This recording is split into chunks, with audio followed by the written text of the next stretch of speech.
Hello everyone, welcome to Common Sense Gaming. My name is Nate, and I just got back from seeing the movie 1917 with some friends. My hair might be a little jacked up, but the topic of today's video is Pokemon. Now, Pokemon is a game I hope you've played at least at some point in your life, and I'm rather certain that you have at least played one of them. In terms of my life, I started way back in the day with Pokemon Gold, or whatever Pokemon Pikachu edition was. Maybe that was yellow. I think it was yellow. I played that one. I played pretty much all of them up to Diamond and Pearl, and then I stopped playing them, and then I got the new one for the Nintendo Switch, and I played through all of Sword, which is not a lot of gameplay. So that's what we're going to be talking about. So really, we're talking about Pokemon in 2020 and this decade, and I hope some of us can reflect on the games of the past and look at kind of the system of how those games played, the formula, as it's called, the Pokemon formula, the classic Pokemon formula, and what it's like going into the future. Let's begin with the new game.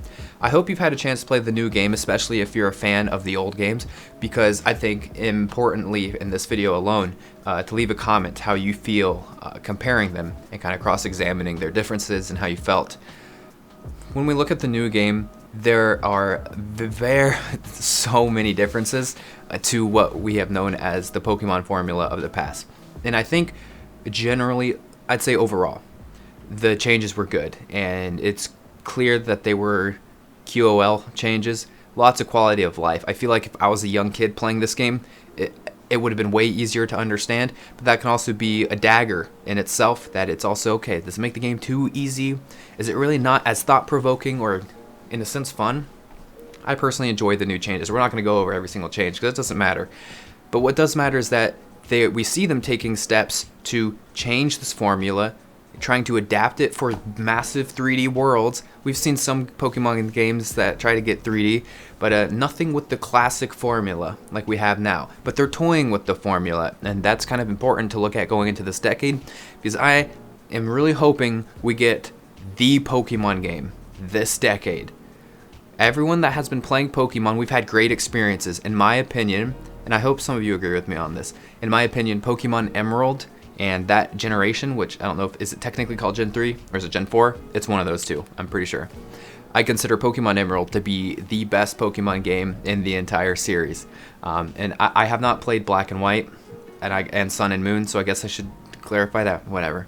I consider Emerald to be the best in the game series, and I love that formula as well. And I think if you were to take the new Switch games and use the tweaked formula and put it into the old games like Emerald, I think you'd have a really good game still. And so that's why I'm a fan of the new changes of the formula going forward. But there were a couple things that were bad, and specifically was the amount of playtime. Now, when I play through Emerald, or when I play through these older generation Pokemon games, I can sink a lot of hours into this. And if there's such little Game Boy cartridges or DS cartridges, you can sink a lot of time in those, and it's just non-stop fun. Now with Pokemon Sword and Shield, I play Pokemon Sword, and I had like 18 hours into it, and it was done. It was a very short amount of time for a Pokemon game. 18 hours is nothing to really stick your nose up at. It's still, I had fun playing the new Pokemon game. But I really wish that there was more to do after. And my least favorite thing of all in that entire game, there were no other legendary Pokemon to go after. So you get to catch like the big Pokemon that's legendary, that's on the cover of the game, because that's always the fun of Pokemon. You see the cover of the game, you have it in your hands, the box art Pokemon. It's going to be some sort of legendary Pokemon. You always get to catch that Pokemon. And this game, that is true, yet again, for the Nintendo Switch, but there's no other ones. There's nothing.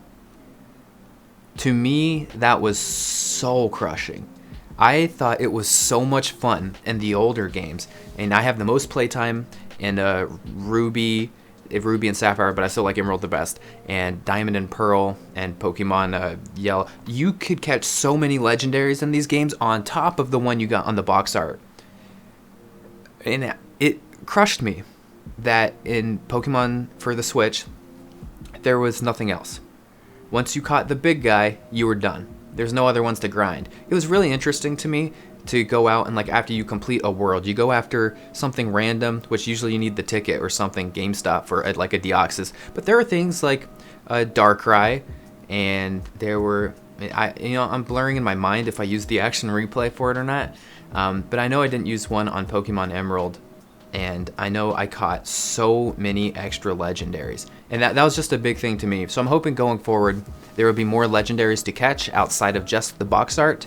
And I think when I talked about the Pokemon game of the 2020s going into this decade, I think what we're going to see is perhaps a massive overhaul to Pokemon as we know it. It'll still be the core formula. You go get the badges, you can get up to the Elite Four, but I think we're gonna have a world that is so immersive, and it'll be 3D, and I'm hoping, here's the big one.